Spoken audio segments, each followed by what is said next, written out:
Waalaikumsalam Azmina. Saya sihat. Thank you. Hai Liana. Hai Syazwani. Heyo Syazana. Anissa Kema. Amin. Syamimi Batrisha. Webinar lah. Settle lah kita. Rindu. Saya pun sama. Sabar, okey? Kita dipisahkan dengan wajah. Tapi tak dipisahkan dengan hati, okey? Itu. Settle lah kita. Saya sihat. Awak semua sihat?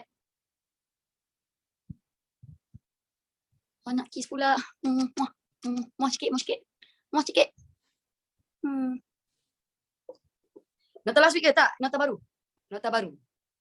Thank you, Awni. Gambar-gambar Miss dekat profile tu lawa lah.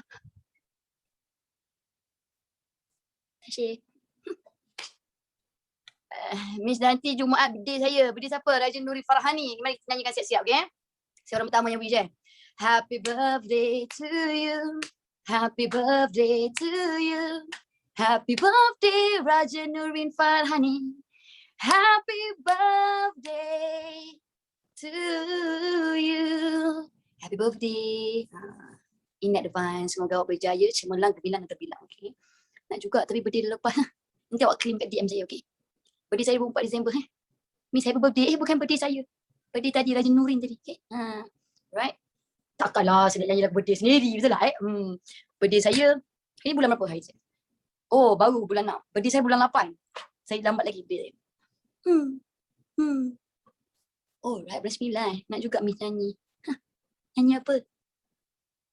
Nanti saya nyanyikan, okay? Awak claim kat DM, okay?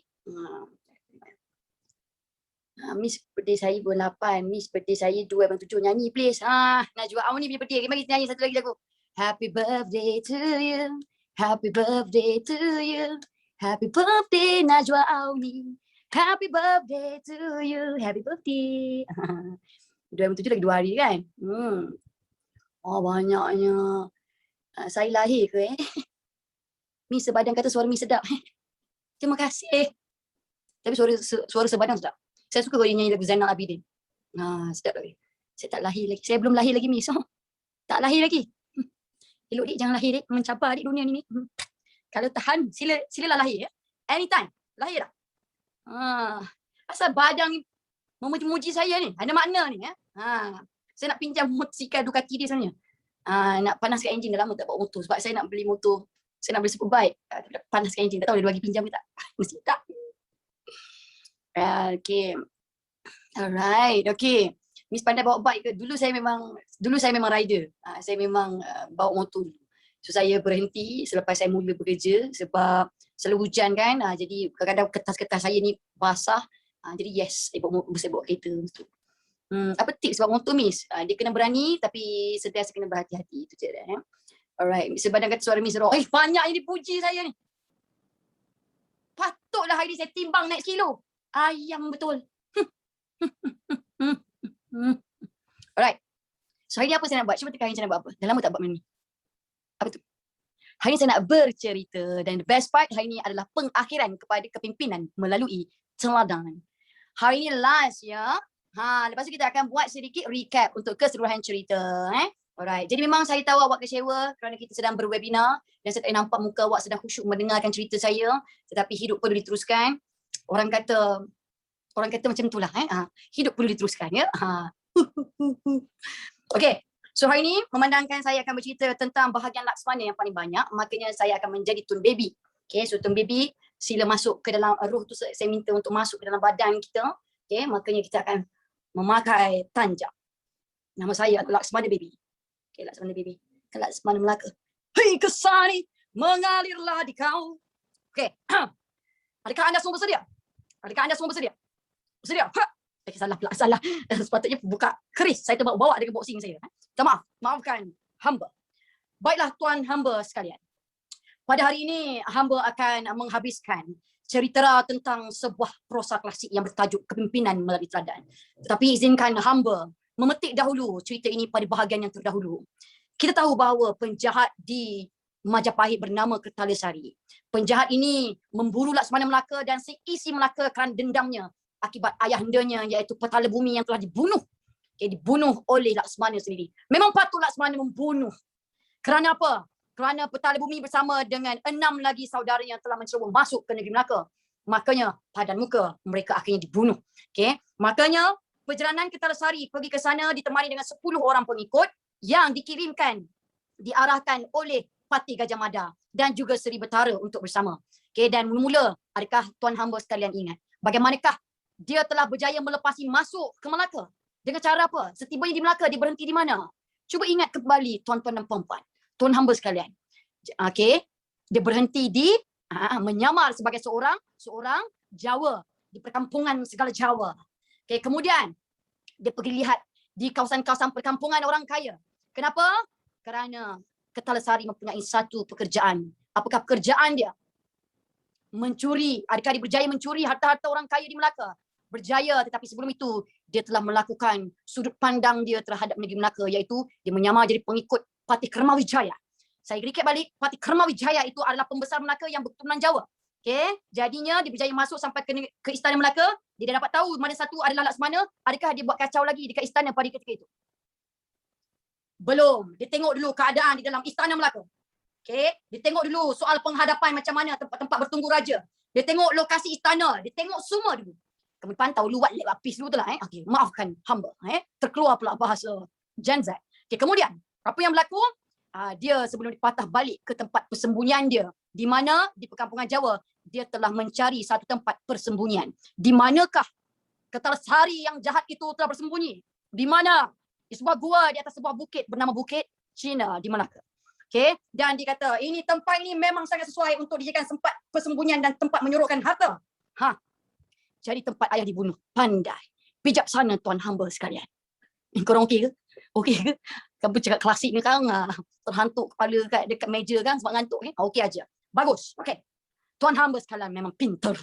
Kemudian, pada waktu malam, apa yang dibuat setelah dia bersembunyi di gua itu, di Bukit Cina, pada waktu malam apa yang dibuat? Dia apa? Memakai yang indah-indah dan keluar ke kota Melaka untuk mencuri. Tetapi bagaimana dia menyamar sebagai seorang bangsawan, seorang saudagar kaya, sehingga dijemput masuk. Dan setelah dijemput masuk dan diberi makan malam bersama-sama dengan orang kaya-kaya itu, atas tujuan bisnes kononnya. Apa yang dibuat setelah orang kaya itu masuk tidur? Dia mencuri harta-harta orang kaya. Dan apa lagi yang paling khianat, yang paling tidak mahu saya katakan, tetapi dalam prosa klasik boleh pakai perkataan celaka. Ini adalah perkataan yang paling orang kata diterima dalam prosa klasik. Maksudnya perbuatan paling terkutuk. Apakah dia? Dia merogol isteri-isteri pemilik harta. Kenapa dia ini susah untuk kita tewaskan? Sebab dia ada sesuatu yang hikmat. Apakah itu? Apakah dia? Keris Ketala Sari. Itu adalah keris yang menyebabkan dia boleh menjadi halimunan. So pada malam itu, dia berjaya mencuri satu rumah orang kaya dengan harta dia, dengan merogol isteri-isteri pemilik harta. Dia patah semula. Pada malam yang kedua, dia buat perkara yang sama sehingga 2-3 malam. Sehingga orang kaya-kaya itu tidak tahan mengadu kepada tuanku. Tuanku tanjat gegel, tanjat boboy. Tuanku kata, datanglah pula ke atas negeri aku ini. Laksmana menawarkan diri untuk menolong. Tetapi bendahara kata, ini adalah tugas Temenggung. Jadi Temenggung berjaga dan juga orang kaya-kaya berjaga. Adakah berjaya mereka berjaga di segenap kampung dan pelosok orang kaya-kaya itu? Tidak. Sebab apa? Macam mana dia boleh tembus masuk? Dia hanya membaca mantra saja. Dia membaca pustakanya. Lalu dia menjadi halimunan dan masih lagi mencuri seperti biasa. Alright. Jadi, saya bacakan. Saya tengok dekat mana kita berhenti ya.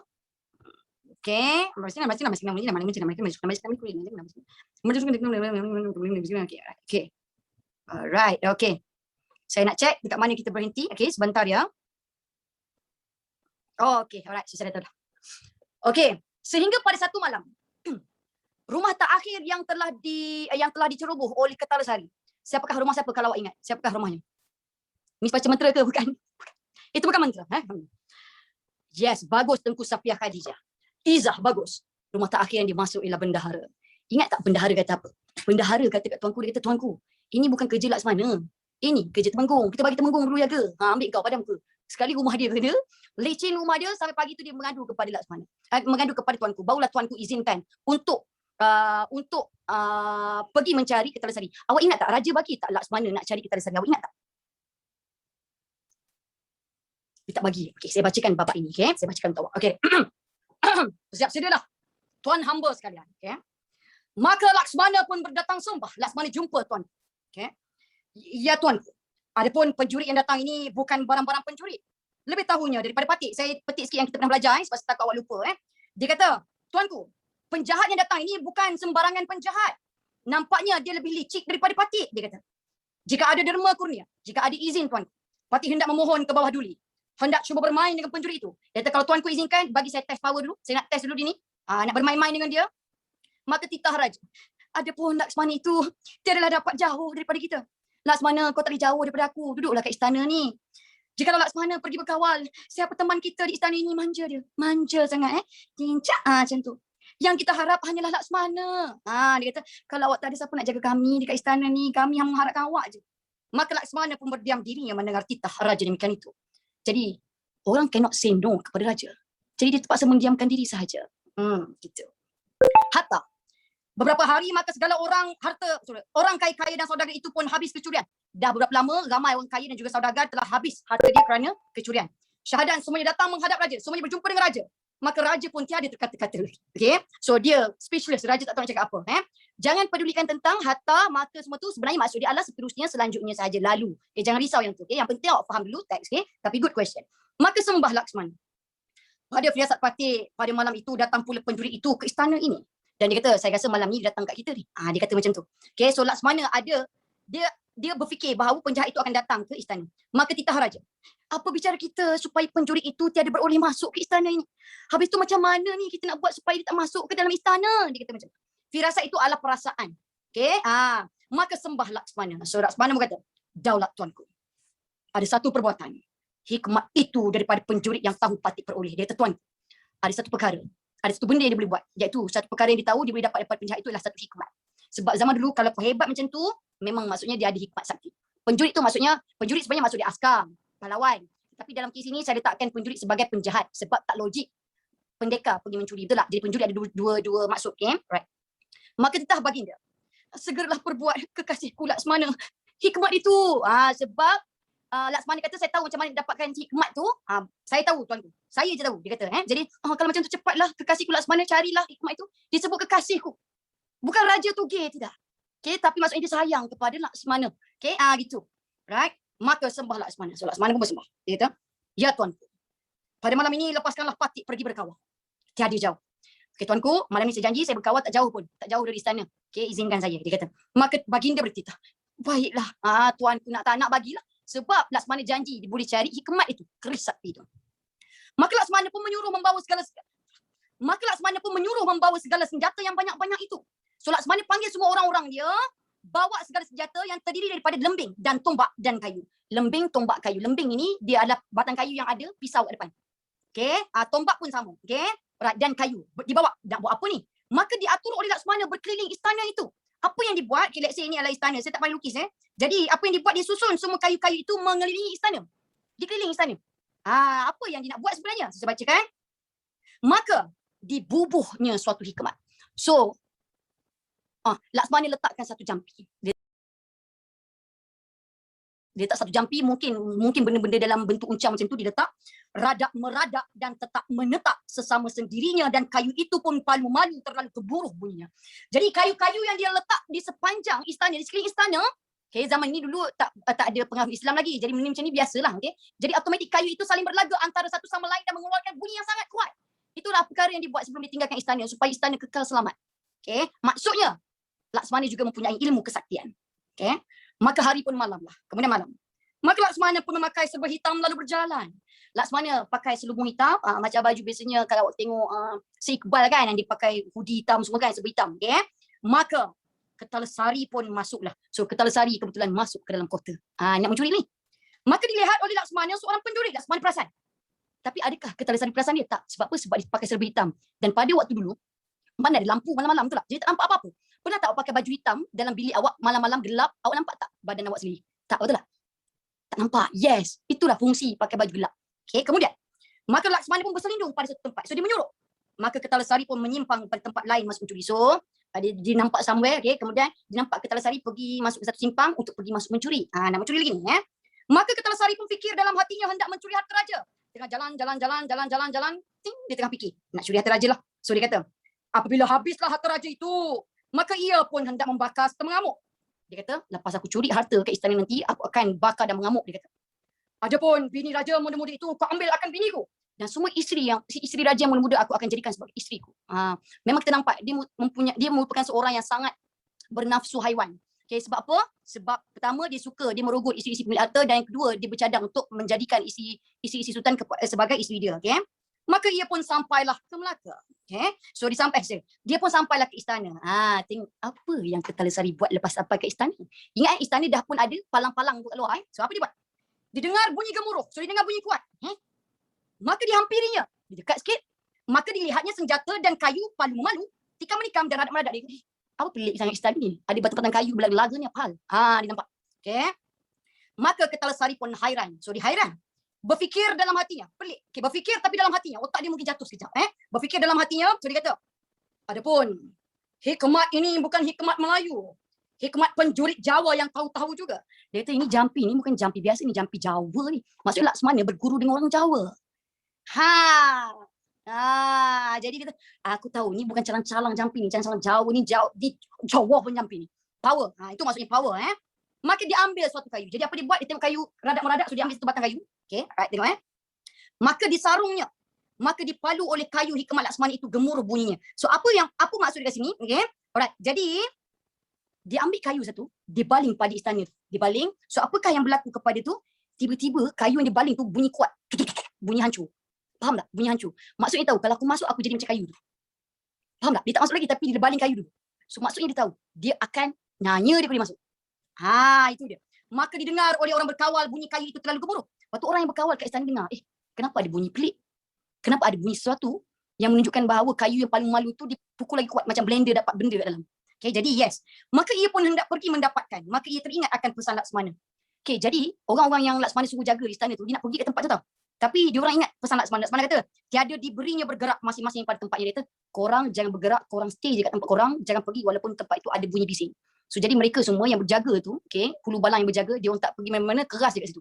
Boleh faham tak itu? Boleh faham? Okay, dia orang stay saja. Sebab itu mungkin syarat untuk jampi itulah berfungsi. Okay, right. Kemudian, maka kata penjuri itu, okay, penjuri itu maksudnya Laksmana, Kertalasari jahat lah. Apa tipunya aku masuk ini?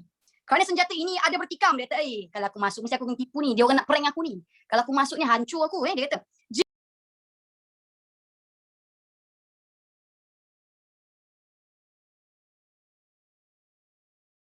jika aku masuk nescaya kalahlah aku oleh senjata ini. Kalau aku masuk hancur aku. Seperti kayu aku tadi. Dia kata macam tu.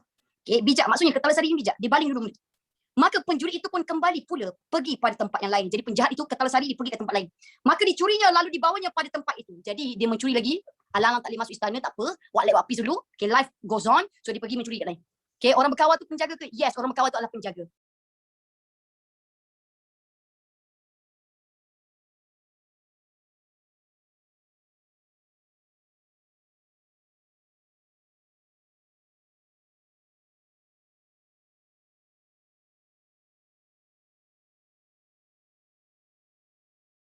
Sebab Laksmana meninggalkan penjaga dan juga kayu-kayu untuk berkawal di istana. Seterusnya. Maka hari pun sianglah. So lepas Kertalasari mencuri rumah lain, okay, hari pun siang, maka Laksmana pun kembali. So Laksmana pergi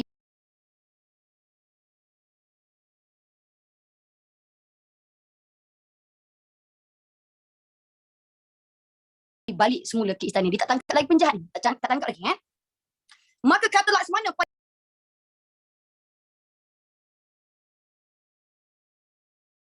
orang bertunggu itu. So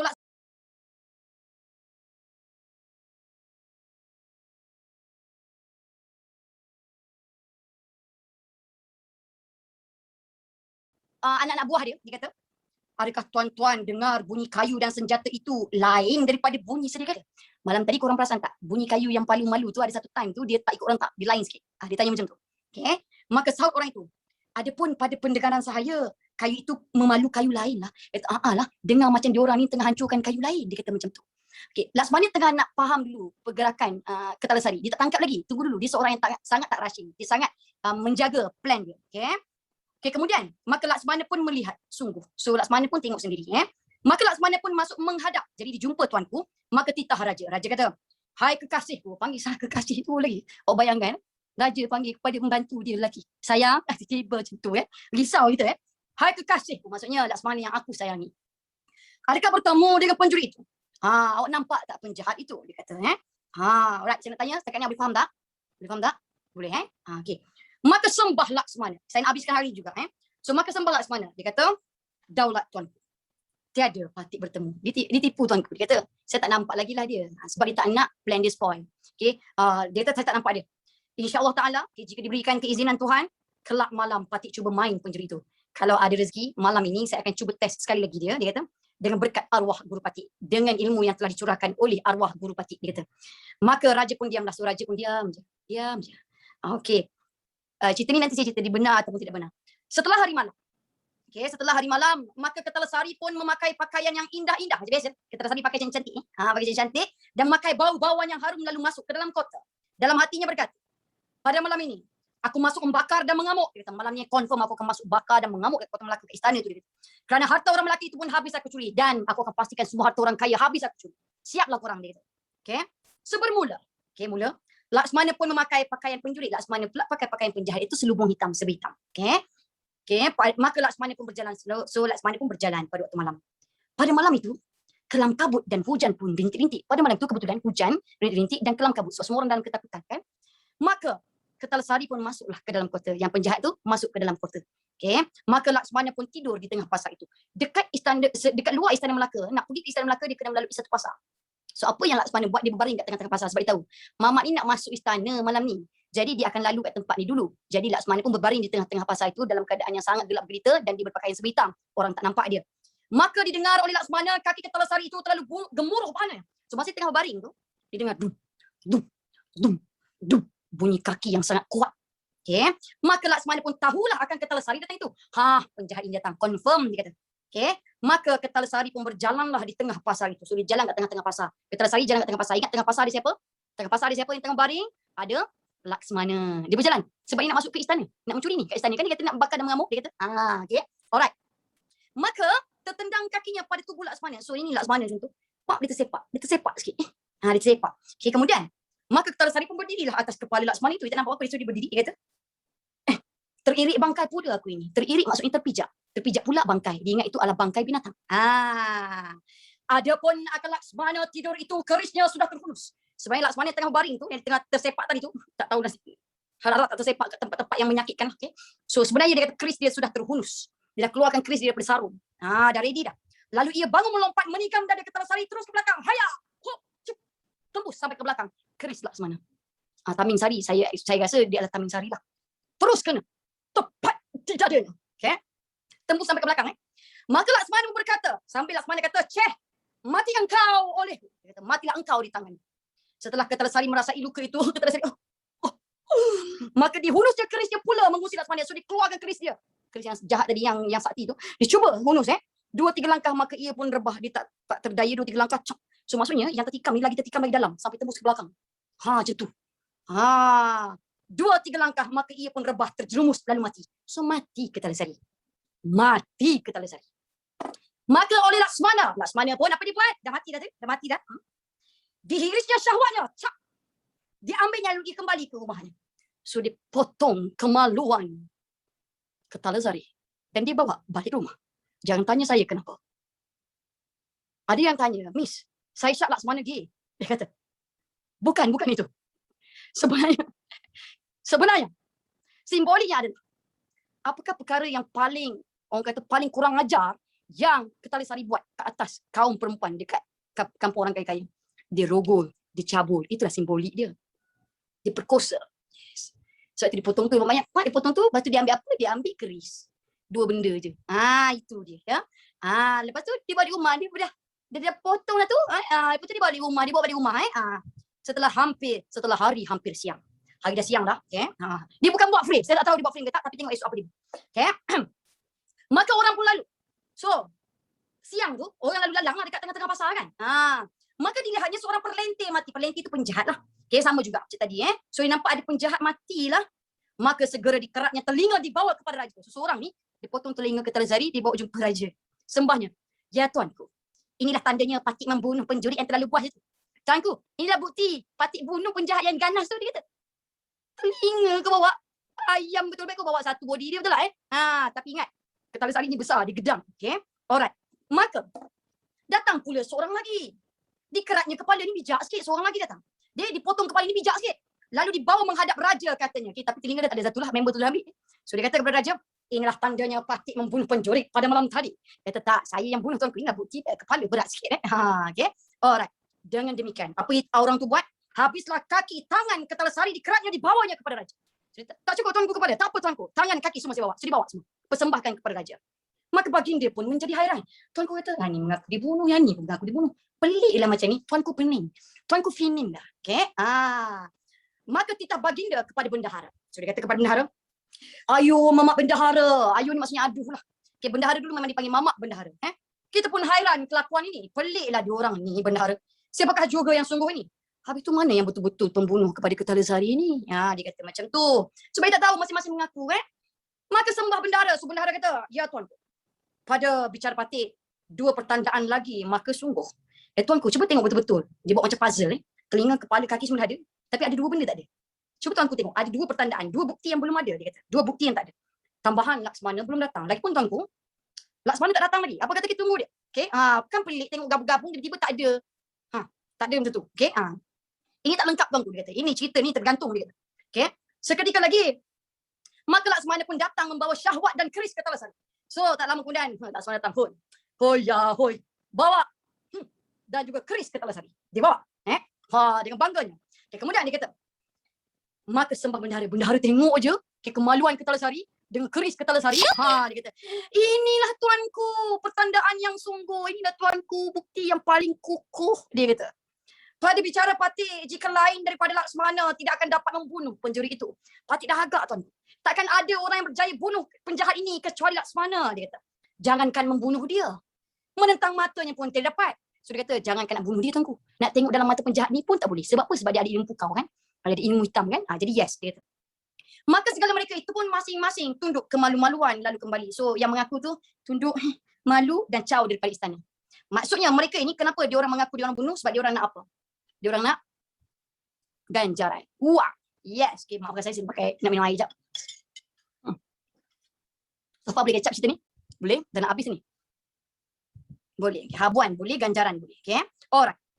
Maka titah baginda. So raja pun tanyalah kepada Laksmana Melaka. Dia tanya, bagaimana tipu Laksmana maka dapat membunuh pencuri itu? So dia kata, apa yang kau buat sampai kau berjaya bunuh dia ni?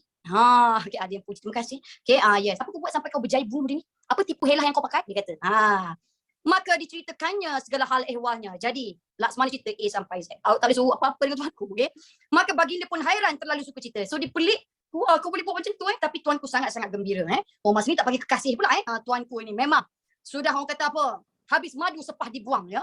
Maka baginda pun memberi anugerah akan Laksmana. So dibagi anugerah kepada Laksmana. Maka sembah Laksmana. Ya tuanku, baiklah titahkan segala rakyat berangkut segala harta itu.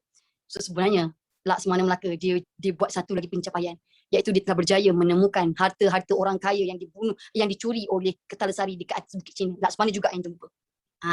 Maka titah raja pada Tun Kasturi. So raja pun panggil Tun Kasturi ni. Tun Kasturi ni pasal hal-hal harta negara lah kot. So dia kata, pergilah bentara menghadapi orang mengangkut segala harta dan kerahkan segala orang mengangkut harta itu. Kata Tun Kasturi, engkau dan orang kau pergilah kerahkan, panggil semua orang, ambil bawa turun semua harta itu, turun kemari. Dia kata macam tu. Maka bentara pun menyembah lalu pergi dengan rakyat mengangkut segala harta itu di Bukit Cina. Jadi mereka pun mengangkutlah harta kat Bukit Cina. Maka harta itu pun terlalu banyak. Harta itu banyak gila. Sebab dah berapa lama dia mencuri kan. Maka segala harta itu ditimbunkan di halaman Balairung. Balairung itu adalah tempat bertunggu raja dekat istana. So dikumpul 7 hari 7 malam berangkut segala harta itu. Betapa banyaknya. 7 hari 7 malam mereka non-stop mengangkut harta itu dari Bukit Cina. Gitu. 1 minggu ya. Tak tidur malam. Setelah sudah, maka sembah Laksmana. Dah kumpul semua harta. Laksmana pun jumpa tuanku, dia kata, baik juga dulu yang dipertuan menitahkan orang memalu mong-mongan suruh mari mengenal hartanya. So mong-mongan ni macam gong lah. Okay, dia kata suruhlah orang ketuk gong, panggil semua orang kaya-kaya yang hilang harta tu berkumpul kat sini. Pengumuman lah, maksudnya ding dong, semua orang datang ke istana. Okay, maka baginda pun bertitah pada Temenggung menyuruh orang memalu mong-mongan. Okay, jadi dia kata, okay, Temenggung, ketuk mong-mongan ni semua, dia berjalan dekat kampung ni, panggil semua orang kaya-kaya yang hilang harta tu.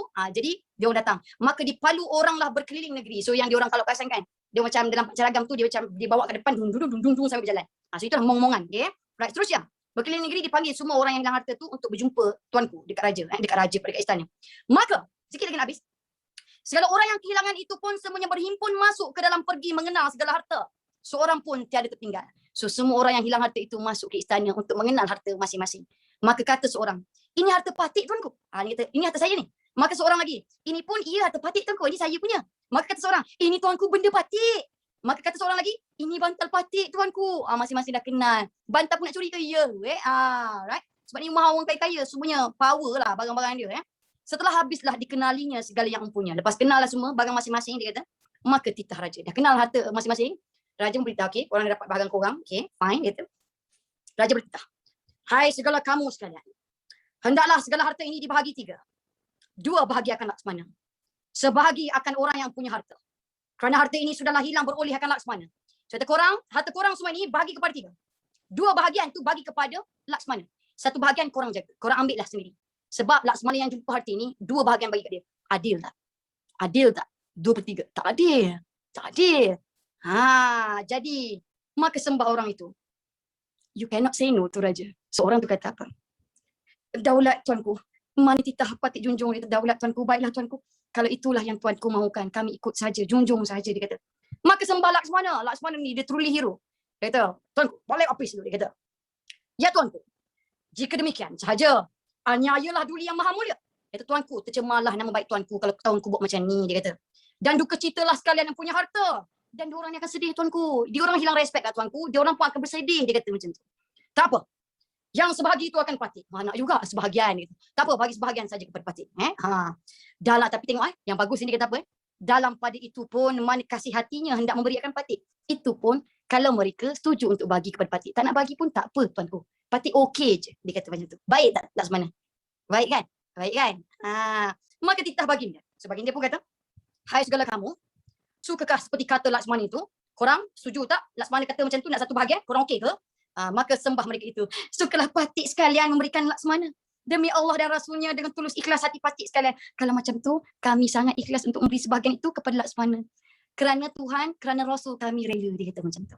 Okay. Masing-masing pun memberikan segala hartanya akan Laksmana. So 1 bahagian dibagi kepada Laksmana. Okay, alright. Maka Laksmana pun membahagi 3. Bayangkan, dan 1 bahagian tu, dia ambil contohlah ada 10 orang kan yang juri kan. So dia ambil 10 bahagian tu kan. Okay, satu yang dikumpul 1 bahagian. Apa yang dapat dibagi per 3 pula. Tuanku bagi per 3. Tuanku pula Laksmana bagi per 3 yang didapat kan. Dibagi pula per 3. Dia ambil oleh Laksmana hati itu sebahagi. Maka yang sebahagi Laksmana ambil itu dibahagi 3 pula. Dibagi 3 pula. Yang sebahagi itu didermakan kepada fakir miskin dan yang sebahagi lagi diberikan pada segala pegawai yang tiada penguasaan. So, dibagi per 3. Okay, alright, saya lukis kat sini. Dibagi kepada 3. Yang pertama dibagi segala kepada fakir miskin, kepada orang miskin. Okay. Yang kedua dibagi kepada pegawai yang tiada penguasaan. Pegawai yang tiada penguasaan maksudnya petugas istana yang tidak mempunyai kenaikan pangkat. Contohnya hulu balang, penjaga. Macam itulah. Okay. So yang pertama ni dibagi kepada yang pertama tadi fakir miskin, yang kedua adalah kepada pegawai yang tiada penguasaan dan sebahagi pula diberikan kepada segala orangnya, yang ketiga dibagi kepada pengikut dia. Iaitu siapa pengikut dia? Adalah orang Melaka. Dia bagi. Bagi tahu saya dia ambil tak? Dia ambil tak? Tak ambil. Maka segala harta itu pun habislah. Harta itu habis. Suatu pun tiada diambil oleh Laksmana. Satu pun tak ambil. Kalau kita at least dapat beli Ferrari sebiji pun dah okey dah. Lamborghini, beli rumah sebiji lah. Atau pergi London. Berjalan mengelilingi dunia. Naik kapal terbang first class tiket. Tapi dia tak. Okay. Dia tak ambil sikit pun. 1 sen boleh tak ambil. Ducati je. Maka baginda pun terlalu amat kurnia akan Laksmana. Itu bangganya aku dengan Laksmana ni, tuanku kata. Barang sesuatu bicara, kalau tiada Laksmana, tiadalah putus. Dia kata. Kalau tak ada Laksmana ni, tak ada kata putus ni, dia kata. Maka negeri Melaka pun karar. Karar tu maksudnya aman. Kemudian negeri Melaka pun kembali aman. Okay. Alright. So part ni best. Part inilah yang menyebabkan kita rasa apa yang berlaku kat Majapahit. Majapahit tahu bahawa Kertajasari yang hebat tu telah mati. Tengok apa yang berlaku. Okey. Berapa lamanya? Tak lama kemudian. Maka terdengar ke Majapahit kepada Patih Gajah Mada, Raja Majapahit, bahawa Kertajasari sudah mati dibunuh oleh Laksmana. Dah hari itu petala bumi mati disedih. Kertajasari mati pula. Maka Patih Gajah Mada pun mencari daya dan upaya hendak mengalahkan negeri Melaka dan membunuh Laksmana itu juga. Dia kata, aku tak kira. Aku tak kira. Macam mana pun aku akan pastikan Laksmana Melaka dengan Ratu Melaka mati dibunuh. Dia kata. Sentiasa menyuruh ke gunung dan segenap bukit bertanyakan orang yang bercakap membunuh Laksmana dan Ratu Melaka. Yang ini mungkin awak tak faham maksud dia adalah Dia pergi dari satu gunung ke gunung lain, tanya siapa yang mampu membunuh Ratu Melaka dan Laksmana. Itulah kerja dia. Sebab apa dia terlalu dendam dan terlalu sedih dengan kematian Kertalasari dengan Petala Bumi.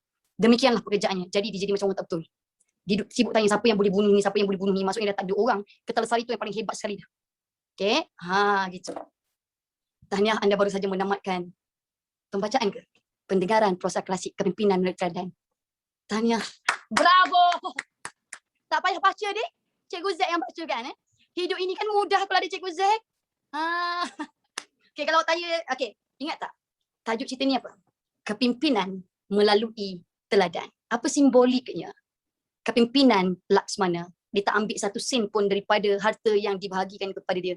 Itulah kepimpinan yang wajar diteladani, yang dicontohi. Ada yang tanya cerita ni kisah benar ke? Dia bukanlah, okay. Pasal Majapahit dengan Melaka suatu ketika dahulu, yes, ini ada dicatatkan dalam sejarah. Cuma konten kat dalam ni, saya yakin ada sedikit unsur penambahan sebab apa zaman dulu kita mempunyai penglipur lara. Penglipur lara ni, penglipur lara maksudnya orang yang nak cerita sebagai hiburan kepada orang-orang kampung pada ketika itu. Dan cerita-cerita penglipur lara seperti ini adalah tujuannya adalah untuk mengangkat martabat dan darjat raja-raja. Okay, dan juga untuk menghiburkan orang kampung. Itu dia. Okay, kalau perasan ada pengaruh Islam tapi tak banyak, pengaruh Islam tak begitu kuat. Jadi awak akan nampak masih lagi nampak tak kukuh. Right? Jadi yes, itulah dia. Okay, so tahniah kalau awak dah boleh faham yang tu. Inilah dia. Dan mari kita buat latihan dia sedikit untuk bahagian ini. Right? Macam cerita dongeng, Kemis. Dia macam dirikaan lah. Dia daripada sejarah. Mungkin kita tahu Majapahit ini nak menyerang Melaka. Jadi orang Melaka ini, dia buat cerita, dia tambah sikit ada tokok-tokok tambah. Okay, ada buku Kemis. Inilah buku dia yang awak baca tu. Tapi tu ni dah simple dah, yang dah simplify. Kalau awak nak tahu, ada lagi prosa klasik yang betul-betul cerita penuh cerita ni. Kalau awak berminat nak baca lah. Tapi saya yakin, awak tengok ni bahasa klasik kan, susah nak faham tu lah. Saya cerita bawa faham tu. Rambut saya dah macam, tak apalah, kita kekalkan pakai. Dah pakai sekali. Okay. Sebab apa? Memang bagi tahu saya, adakah awak baca buku ni? Jujur dengan saya, bagi tahu. Tak. Ya Allah, kejujuran itu betul-betul melupakan. Apalah. Menyesal tanya. Aduh lah. Okay, mari kita. Dah faham bila baca ni saja. Okay, mari kita pergi kepada yang seterusnya. Ya. Okay, ini adalah latihan. Okay, alright. Saya nak tahu, ada tak yang baru pertama kali bersama dengan saya minggu ni? Angkat tangan. Angkat tangan. Ke mana aku nampak? Ya Allah. Ada. Okay, cuba itu saya. Okay, alright. Okay, alright. Okay. So, saya nak tanya yang baru masuk minggu ni dengan saya, memandangkan ini adalah bahagian terakhir. Adakah boleh faham cerita dia? Faham, okay, very good. So andai kata awak ketinggalan, saya minta awak pergi ke YouTube, YouTube channel saya Zack Kirana. Awak dengarlah daripada awal sampai akhir. Okay, so akhir tak boleh dah skip lah. Cuma yang YouTube tu tak bagi detail lah, detail khusus betul-betul saya baca the whole story tak lah, sebab saya buat dalam 20 minit saja. So depan kelas saya cerita khusus lah. Okay, alright. Jadi itu dia. Dan saya yakin bila awak baca buku klasik, betul tak dia adalah ubat tidur. Baca bukan 2 muka surat, 2 perenggan pun dah mengantuk, betul? Ya, mata awak akan kembali terbuntang kalau awak pegang handphone. Okay, maksudnya apa masalah kat situ? Masalah dia kat situ apa? Otak kita tak apa nak ikhlas baca benda ni. Ini adalah ubat tidur yang sangat baik. Tapi jangan bagi buku ni kepada saya untuk ubat tidur tak. Saya akan lagi cerah mata saya sebab saya suka membaca. Ada orang kata, Miss bacalah buku sampai Miss ngantuk, barulah boleh ubat insomnia. Saya ada insomnia sangat teruk. Orang tahu saya baca buku, lagi susah saya nak tidur sebab mata saya tu buntang cerah. Macam tu. Sejarah pun saya suka. Saya sangat suka buku sejarah. Dulu sejarah saya pun power tak. Kononnya nak jadi peguam lah. Okay, so saya bacakan latihan ini. Okay, alright. So mari kita. Right, okay. Latihan 1. Okay, tukar petikan prosa klasik di bawah kepada bahasa Melayu standard tanpa mengubah bentuk dan maksud asalnya. So yang ini, okay, saya highlightkan. Okay, iaitu dia kata tanpa mengubah bentuk dan maksud asalnya. Maksudnya dibagi awak dalam bentuk aktif, kekakan aktif, pasif, kekakan aktif, kekakan pasif. Kalau songsang, kekakan songsang. Kecuali songsang itu tergantung sampai awak terpaksa tambah something, yes, awak kena buat. Okay, jangan risau. Kalau awak jumpa, ni ada yang tanya, kalau jumpa Hatta, maka awak jumpa Syahdan, sebenarnya maksud dia adalah next saja. Seterusnya, kemudian lalu dan sebagainya. Pelbagaikan. Dan mungkin ada yang awak tak nak pakai pun boleh, tak masalah. Gugurkan pun. Kecuali dia nampak sesuai kat situ, awak boleh pakai. Tapi minimumkan penggunaannya. Okay, jadi lah tu kalau boleh jangan pakai langsung lah. Okay, alright. Kenapa ramai kata part ni susah? Sini kata susah. Sebab, kenapa susah? Sebab awak tak faham cerita dia tentang apa. Percaya dah cakap saya, once awak faham, jangan pedulikan tentang tata bahasa. Asalkan penyampaian awak tidak lari daripada maksud dia. Trust me, awak hanya akan hilang markah untuk tata bahasa saja, tetapi markah untuk maksud awak masih lagi dapat. Jadi jangan risau. Okay, alright. Saya akan cuba buat awak faham, jangan risau. Tengok macam Setelah hari hampir siang, maka orang pun lalu. Maka dilihatnya seorang perlente mati. Maka segera dikeratnya telinga, dibawa kepada raja. Sembahnya, ya tuanku, inilah tandanya Patih membunuh pencuri yang terlalu buas itu. Saya rasa ini antara yang senang. Okay, mari kita tengok apa yang kita boleh tukar. Perlente tu maksudnya penjahat sayang. Okay. Alright. Setelah hari hampir siang, bagi tahu saya, setelah hari hampir siang, perlu ubah apa-apa tak? Perlu ubah apa-apa tak? Tak perlu. Dia perfecto, dia amor. Dia sangat-sangat sempurna bagi saya. Okay. Maka orang pun lalu, ada satu benda yang boleh buang. Apa yang boleh buang? Awak boleh buang? Maka. Lalu pun. Maka. Lalu mungkin awak nak buat ganda. Boleh tak nak buat ganda? Lalu apa? Tambah sikit ganda dia, lalu apa? Lalu lalang. Boleh? Nampak moden sikit? Dia kata ganda. Jadi tengok setelah hari hampir siang, okay, orang lalu lalang. Itu saja. Boleh faham? Yang pertama, boleh? Senang je, tak susah. Alright. So itu yang pertama. Okay. Saya potong dulu kat atas ni. Maka dilihatnya seorang perlente mati. Okay. Maka ni mungkin awak boleh tukar kepada satu penanda wacana. Kemudian. Mungkin pakai kemudian. Okay. Nak pakai lain boleh juga. Kemudian. Okay. Kemudian. Okay. Dilihatnya. Nya tu siapa? Ramai kan orang lalu lalang kan? Nya tu siapa? Mereka. Betul tak? Mereka. Bagus. Nya ni mereka lah saya letak. Mereka. Melihat. Seorang perlente tukar kepada seorang penjahat mati. Itu je.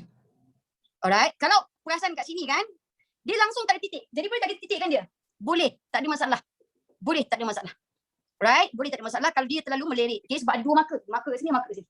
Right? Jadi saya akan titik kat sini. Marker kat sini dia akan buat apa? Lalu. Okay.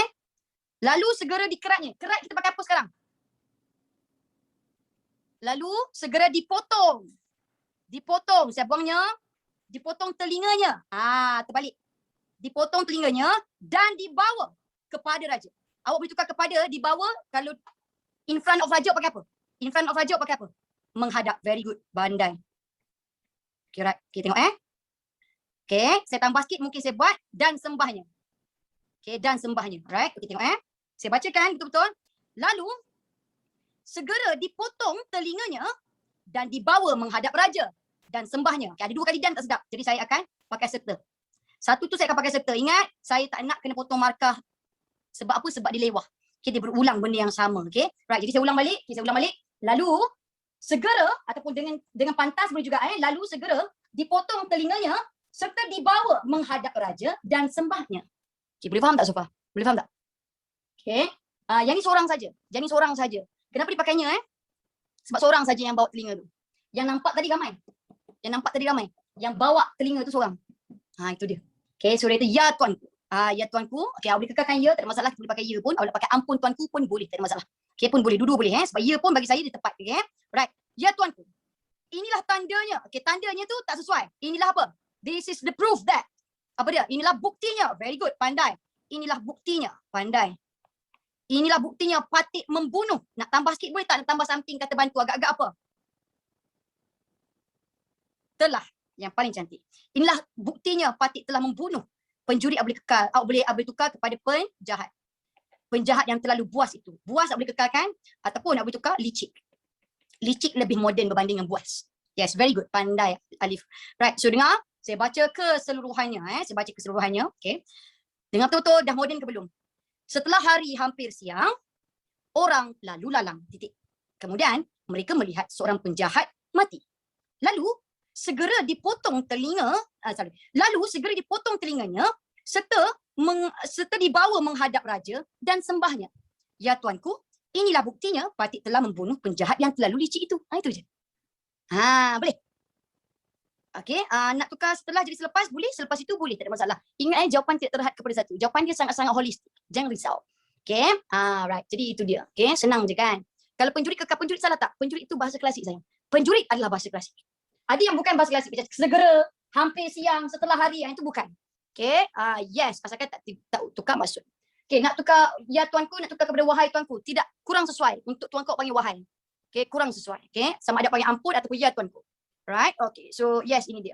Okay. So saya akan bagi jawapan penuh yang saya tulis kepada dalam dalam nota dalam apps awak saya akan bagi. Right? So saya contoh-contoh dulu macam ni Right? Sebab tak nak ni Sebab saya tak nak buang masa sangat untuk jawab satu soalan saja. Okay. Alright. Ada yang tanya pelenti tu bahasa klasik tak? Saya tanya awak pakai tak pelenti? Mak, tadi kau nampak pelenti tadi ada tak? Tiba-tiba cakap. Mak dia pelenti ke? Tiba-tiba macam tu kan. Risau kita. Mak, pencuri kan teruk kan? Dalam paper ni kan cuba tengok ni. Tak ada. Nanti mak tanya balik. Betul. Saya pun setuju. Okay, right. Tengok yang kedua. Kita tengok yang kedua. Alright. Maka datang pula seorang lagi. Dikeratnya kepala, lalu dibawa menghadap raja, katanya. Inilah tandanya Patik membunuh penjurit pada malam tadi. Inilah buktinya Patik telah membunuh penjahat itu pada malam tadi. Dia kata macam tu. Dengan demikian habislah kaki tangan Kertalasari dikeratnya, dibawanya kepada raja. Maka baginda pun menjadi hairan. Okay, kita tengok pada ayat yang pertama dulu. Maka bertukar, mungkin saya buat kemudian. Okay, bagus, pandai, very good. Kemudian datang pula seorang lagi. Perlu tukar tak? Datang pula seorang lagi. Perlu tukar tak? Pasif dia perfect, dia tak tergantung. Datang pula seorang lagi. Bagus. So itu kekalkan saja. Dikeratnya kepala, okey, dikeratnya kepala, ini boleh kekal tak? Nak tukar kerat boleh, tukar kepala potong. Dipotongnya kepala, nak tambah sikit boleh tak? Kepala siapa? Boleh, tak ada masalah. Kepala siapa? Sebab nampak tergantung ni. Pancung kurang sesuai. Pancung ni kalau macam pancung ni kalau dia masih lagi hidup, boleh pakai lah. Okey, mungkin awak nak dipotongnya kepala Kertalasari. Ini sesuai sikit awak tambah sebab dia tergantung. Okey. Lalu dibawa menghadap raja. Katanya. Mungkin saya tambah sikit dan katanya. Okay, dan katanya. Alright, perfect. Tengok saya bacakan. Kemudian datang pula seorang lagi, dipotongnya kepala Kertalasari, lalu dibawa menghadap raja dan katanya, itu saja. Boleh faham? Boleh? Kalau tak nak letaknya boleh tak? Sekejap saya cuba. Lalu dipotong kepala Kertalasari, dipotong. Okey, boleh? Nya boleh? Boleh potong? Betul, bagus. Dipotong kepala Kertalasari, penggal. Okey, kalau pakai penggal tu ibarat macam hukuman. Sama juga macam saya kata tadi, apa lagi? Tadi penggal, satu lagi saya pakai apa? Pancung. Itu seperti hukuman yang maksudnya dia masih lagi ada roh pada tubuh badan dia. Yang ni dia dah jadi mayat. Yang paling sesuai adalah kerat atau potong saja. Okey, tapi soalan yang sangat baik. Right? Saya suka. Right. Okey, kalau nak tukar juga mana? Nak tukar juga. Oh, pula nak buat juga. Saya rasa pula ni lebih tepat daripada juga. Okey. Alright. So kita pergi kepada seterusnya. Inilah tandanya. Okay, tanda ni tak sesuai kita pakai dalam ayat ini. Sebagai apa? Inilah buktinya. Bagus. Pandainya. Inilah buktinya Patik membunuh penjurit pada malam tadi. Penjurit tukar apa sayang? Penjurit tukar apa? Penjahat. Okey, pada malam tadi. Yang lain perlu tukar tak? Tak. Perfecto di amore. Saya bacakan balik semua dan awak akan perasan bahawa dia dah sedikit moden. Kemudian, datang pula seorang lagi. Dipotong kepala Kertalasari. Lalu dibawa menghadap raja dan katanya, inilah buktinya Patik membunuh penjahat pada malam tadi. Itu dia. Okay, kalau buat lalu dia berkata, nak buat lalu dia berkata. Awak dah ubah bentuk. Dia kata katanya. Okay, kalau buat dia berkata, ibarat awak aktifkan dia. Jangan. Sebab dia nak letak kat sini adalah ayat sungsang. Okay, jadi kekalkan dia. Alright. Tapi soalan yang sangat baik. Memang awak kena tahu. Alright. Dengan demikian. Okay, adakah awak pakai demikian? Pen demikian adalah milik saya. Demikian pakai apa? Itu. Bagus. Pandai. Okay, itu. Pandai. Dengan itu, habislah. Okay, mungkin boleh potonglah. Okay. Alright. Buktinya kalau tak adanya, tak. Kalau tak adanya, inilah bukti. Boleh juga. Inilah buktinya, boleh juga. Inilah bukti saya bunuh penjurit pun boleh. Duduk boleh. Tapi kalau dia letaknya, nya tu tak salah. Dan kekalkan dia. Okay. Tapi soalan yang baik. Okay. Habis kaki tangan Kertalasari. Kaki tangan ni nampak macam pekerja. Tambah apa kata hubung? Dan. Serius lah korang power gila kot. You can read my mind like a book. Tengok, saya tak tanya lagi kata hubung apa. Pandainya ni. Pandainya. Makan apa pandai sangat ni? Janganlah pandai sangat. Nanti awak tak perlukan saya. Makan semut. Tak apalah, tak jadilah sayang. Peliklah korang ni. Dengan itu, habis kaki dan tangan Kertalasari dikeratnya. Kerat pakai apa sayang? Potong pandainya. Ya Allah. Nazir, tolong mention dalam report malam ni, cakap pelajar saya tingkatan 4 sangat-sangat pandai. Dia sama taraf dengan senior tingkatan 5. Telah pandai. Itulah menurut firasat Patik. Tak, firasat hamba. Okay.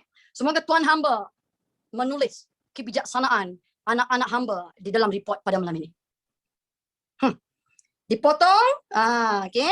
Dan dibawanya kepada itu ke apa? Pandainya. Allah. Okay, dipotong setambah sikit. Serta. Tambah serta. Sebab kalau pakai dan tadi dah ada. Okay, maka baginda pun, maka saya tukar. Apa dia? Oh, pandainya. Lalu baginda nak buang apa? Buang pun. Ya Allah, pandainya. Okay, menjadi tak best. Pakai perasaan. Perasaan. Berasa, bagus. Okay, berasa paling tepat daripada merasa. Merasa lebih kepada taste. Okay, alright. So tengok saya bacakan. Dengan itu, habis kaki dan tangan Kertalasari dipotong serta dibawanya menghadap raja. Lalu baginda berasa hairan. Okey, pelik lebih kepada sesuatu. Kalau dia tentang pemikiran yang tak tahu apa-apa, kita pakai hairan. Cubaan yang baik, right? Okay, bagus. Gitu ya. Pandainya. Okay, tengok jap yang terakhir. Terakhir. Faham? Bagus. So, saya nak tanya awak. Masih susah ke klasik dengan memproses klasik kepada moden? Masih susah sangat ke? Okey je kan? Dia dah macam setara. Kadang-kadang percaya cakap saya, kadang-kadang nak cari kesalahan bahasa lagi susah daripada nak buat bahasa Melayu klasik. Kan? Tengok. Dulu semua orang takut dengan bahasa Melayu klasik. Kadang-kadang cari 13 kesalahan tata bahasa tu pun macam nak menangis. Tapi ni awak dah faham kan? Saya dah berani. Pandainya. Pandainya. Okey. Pandai ni. Saya tak sabar nak baca report pada malam ni. Right. Latihan 3. Apa beza hairan dengan pelik? Kita. Okay. Pelik ni lebih kepada keadaan sesuatu. Hairan ni lebih kepada perasaan. Okay. Dia lebih kepada perasaan. Okay. Saya hairan lah. Macam mana dia boleh menang pertandingan tu padahal dia tak study pun. Contoh. Lepas tu pelik ni benda awak nampak ni. Contoh dia, muka dia pelik. Cuba tengok pen ni. Pen ni pelik daripada pen lain kan. Dia macam unik kat situ. Okay. Aneh macam janggal lah. Sama lebih kurang macam pelik juga. Pun boleh juga. Tapi hairan lebih kepada perasaan. Dia macam tu. Pelik lebih kepada orang kata pandangan kita terhadap sesuatu. Itu beza dia. Okay. Alright. Tapi perasaan kita pakai hairan lah. Okay. Saya rasa ini saya tak sempat nak buat. Okay, tetapi mari saya cerita apakah maksud setiap satu. Okay. Seketika lagi. Maka Laksmana pun datang membawa syahwat dan keris ke Talasari. Syahwat tu apa? Sempat kot. Boleh curi masa sikit? 2 minit. Okay, syahwat tu apa? Kemaluan. Shame dia. Kita tak pakai seketika lagi, kita pakai apa? Tidak lama kemudian, okay, ataupun seketika lagi tak sesuai sangat. Saya rasa seketika lagi sebagai setelah itu kurang tepat lagi, cubaan yang baik. Seketika lagi saya buat tidak lama kemudian lah. Tidak lama kemudian. Ini lebih tepat. Okay, jadi seketika lagi saya potong. Dan kemudian, okay, maka terpotong tak? Potong. Okay, potong maka. Right, so saya potong maka. Laksmana datang pun boleh potong, pandai. Okay, nak pakai lalu boleh juga. Okay, datang membawa kemaluan dan keris ke Talasari. Yes. Okay, maka sembah bendahara. Okay, maka boleh bertukar berapa? Lalu, pandainya. Pandainya. Lalu sembah bendahara. Tekankan saja. Okay, inilah tuanku. Pertandaan yang sungguh. Pertandaan salah, kita pakai apa? Bukti pandai. Bukti yang sungguh. Sungguh tu maksudnya bukti yang kukuh, asli, boleh, bagus, very good. Bukti yang kuat pun boleh, bukti yang sahih, bukti yang jelas, boleh, tak ada masalah. Okay, bukti yang benar, boleh, tak ada masalah. Okay, tapi jangan tambahnya kat belakang. Bukti yang kukuh, boleh pakai lah. Pada bicara patik, maksudnya apa? Pada pendapat patik. Okay, pada pendapat atau firasat boleh juga. Saya pakai pendapat lah lebih moden. Pada pendapat patik, jika lain daripada Laksmana, jika lain maksudnya apa? Selain, betul tak? Jika lain boleh juga. Tapi yang paling sedap adalah selain. Selain boleh kalau buat selain perlu ambil tak daripada, tak perlu. Selain Laksmana tiada akan dapat. Tiada yang akan dapat membunuh. Saya tambah sikit. Tiada, nak tambah orang juga. Tiada orang yang akan dapat membunuh penjuri itu. Penjuri jadi penjahat. Gitu pandai. Jangankan membunuh dia. Okay, ini boleh kekalkan, tak ada masalah. Okay. Nak buat tiada, boleh juga tidak ada. Ayat akan jadi tidak ada yang akan dapat. Boleh juga. Tambah yang ni macam orang. Okay. Alright. Jangankan bunuh dia, menentang matanya pun tiada dapat. Tiada dapat. Tidak mampu. Okay. Yang ni saya buat tidak. Tidak mampu. Pun tak mampu. Nak tengok mata dia pun tak mampu. Dia kata. Maka tukar kepada lain pula. Tadi kita pakai lalu dah, pakai lain pula. Kemudian, nak pakai kemudian balik. Boleh, tak ada masalah. Kemudian, segala. Awak pakai segala ke? Segala orang. Awak pakai apa? Semua orang pandai. Okay. Semua. Mereka tu tukarlah semua orang itu. Okay, semua orang itu buang pun masing-masing tunduk kemalu-maluan. Okay, kemalu-maluan tak proper kita pakai sekarang. Kita pakai tunduk dengan rasa malu. Dengan rasa malu, ini paling moden. Okay, ni lalu kembali. Kembali ni maksudnya lalu pergi. Maksudnya dia keluar daripada istana. Pulang pun boleh. Pulang pun boleh. Bagus, very good. Okay, so saya baca. Kemudian, semua orang itu masing-masing tunduk dengan rasa malu. Lalu pulang. Boleh. Beredar pun boleh. Aduh, peluh kita. Tanya anda baru saja menamatkan pemahaman dan pembacaan. Pembacaan memang tidaklah. Pendengaran dalam prosa klasik kepemimpinan meneradaan. I'm so proud of you. I'm so proud of myself. I love you. Jangan nakal, okay? Jangan stress, okay? Bye-bye. Assalamualaikum. Bye. I love you all. Bye-bye.